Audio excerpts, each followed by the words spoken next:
Hi, students. Welcome to another episode of Peace History Time. On this episode, we're going to be discussing the Russian Revolution that starts in the 19 teens and pretty much kind of, the causes, effects of the, Soviet Union, how Russia becomes into the Soviet Union. A lot of times I like to connect this with World War One because this is going on at the same exact time towards the very, very end of World War One. And honestly, the Russian Revolution is one of the main reasons why the conclusion of World War One kind of happens in the way that it does. Uh, and to really kind of begin with this Russian Revolution, you have to go back to 1881 in Russia when Tsar Alexander II, who was a liberal czar, very different from the other czars of Russia, in which he was definitely making a lot of liberal reforms, getting rid of serfdom, a lot of things of that nature, rights for individuals and peasants. He's assassinated. He's assassinated because of these policies. And when his son, Tsar Alexander III, who's going to reign from 1881 to 1894, takes over, he rolls back a lot of these liberal policies that his father was doing, Alexander II was doing. Yeah, so in this case, he becomes more autocratic.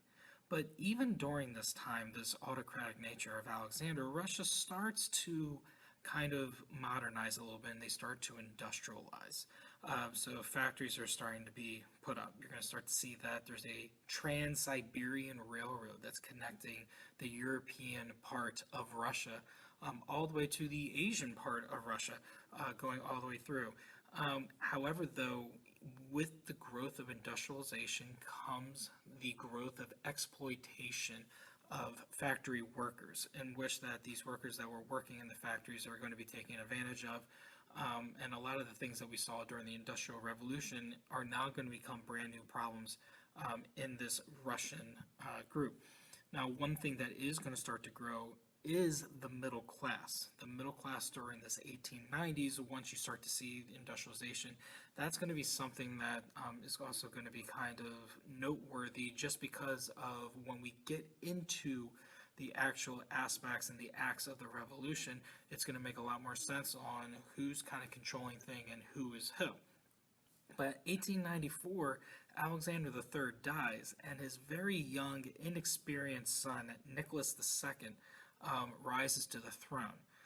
Now, why I keep on saying inexperienced is because in the Russian royalty, they usually did not start training their heirs to the throne until they were of age. Now, even though Nicholas II is definitely, an adult, he's over the age of 18 by the time that he ascends to the throne, he wasn't fully trained in the way that Alexander III kind of wanted him to be.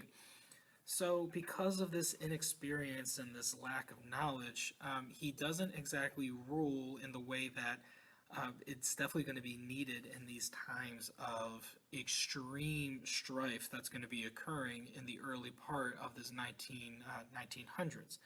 Fast forward a little bit to 1903. Vladimir Lenin has a meeting with other Marxists in this case. Vladimir Lenin, as we pretty much kind of already heard of him before with regards to this Russian Revolution that's going to be happening. And he splits them up into the Bolsheviks and the Mensheviks.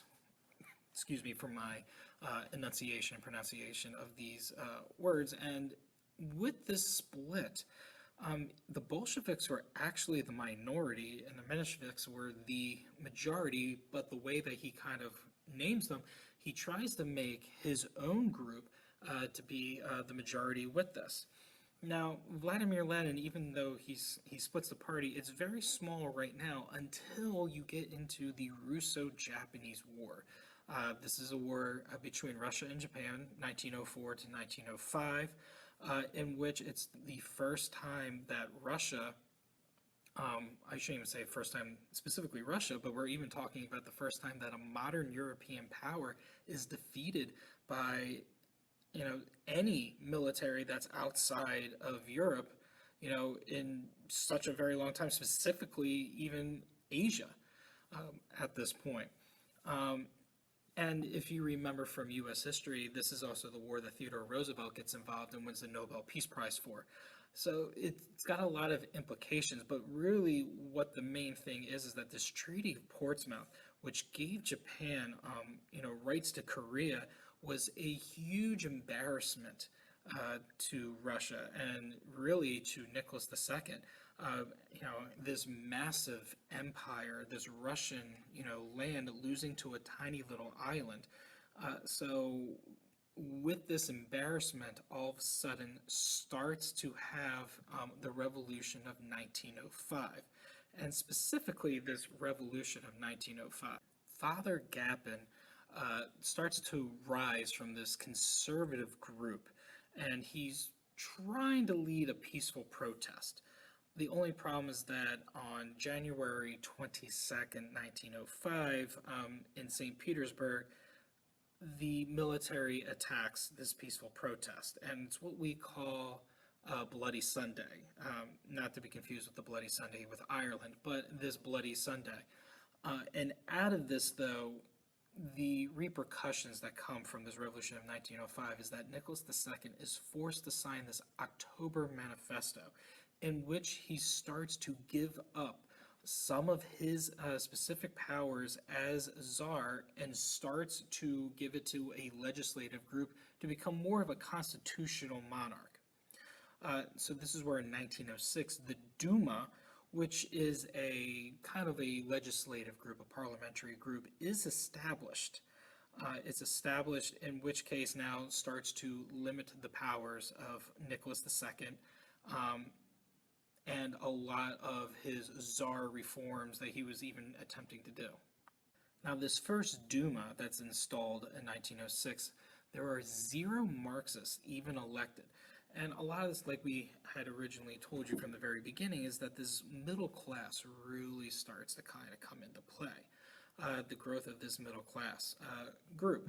So a lot of these middle class individuals, these bougies, is what a lot of my students like to call them, they end up pretty much kind of controlling a lot of the things that are going to be happening in government. In fact, there is going to be some reforms that the Duma does, and one of them is abolishing peasant debt, for freed serfs. This is only, in this case, going to remove a lot of the peasants that would have possibly went into the Bolsheviks or, the Marxists, and also starting to grow some of the middle class. And they also, the kulaks are created. And kulaks are just wealthy farmers. They're creating their own farms. Now, by 1914, World War I starts. And with World War I, Russia joins in a fight to protect Serbia from Germany and Austria-Hungary, with England and France also being on the side of Russia. When this does happen, the Duma is suspended. So the legislative group is pretty much completely gone, and most of the powers goes back into Nicholas II. Also, another individual that kind of makes an appearance during this 1914 is Rasputin, the Mad Monk, in which the queen, the Tsarina, I should say, claimed that Rasputin healed her son from hemophilia, in which case then Rasputin kind of becomes a very, very close advisor to the Tsarina in this case. Now, don't get me wrong, Nicholas II doesn't exactly trust Rasputin. In fact, most of the Russian royalty and even the Russian masses don't really trust him. He's very mystical. He's living, life to the fullest, if you kind of get my drift. There's the lyrics to that song, Rasputin, where he's pretty much Russia's love machine, which is very, very accurate because he was so engaged with so many different women in Russia. In 1915, there are massive losses with Russia with regards to the Eastern Front. And when these losses happen, most of the Russian individuals, Russian people, they want the Duma to come back. They don't want Nicholas II to kind of still maintain control. In fact, half the time, Nicholas II is on the front leading a lot of the troops. So this was something else that was kind of coming into play of trying to bring back the Duma. 1916 rolls around, and the Duma does meet again, And they start criticizing Nicholas II for everything that's going wrong in Russia, wrong with the war, World War One, everything to that nature. And Nicholas II's response is to pretty much get rid of all the reforms that the Duma was going to be doing. Also in that year, later towards the later part of December, Rasputin is murdered by the royal family, and specifically, it's by Prince Felix, who is the husband of the Tsar's niece.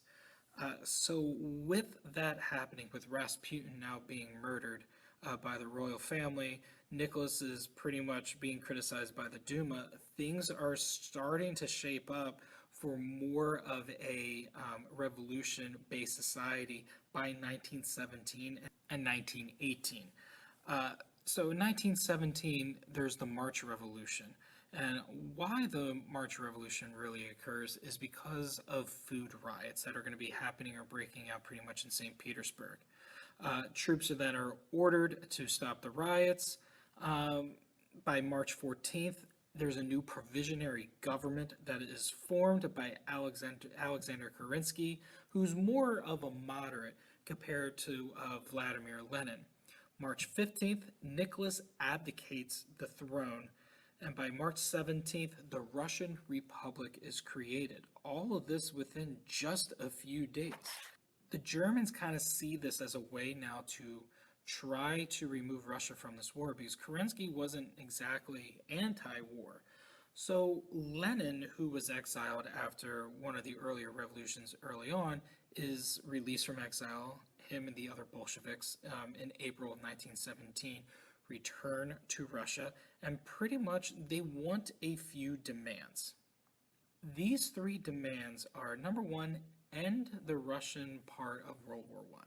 Number two, make sure that lands are distributed, to the peasants and whatnot, give the land kind of back to everyone. And number three, they wanted a Petrograd Soviets to rule or to run the government. And when we're talking about the Soviets, we're talking about specifically a legislative body in this case. By July, Lenin fails to have a coup to, try to once again try to take over the government. He then goes into exile into Finland. October, still all in 1917, the October Revolution occurs. One of the main causes of why this October Revolution is occurring is because Kerensky decides that he still wants to continue to stay in the war. Lenin returns from exile and he's crying out, peace, land, peace.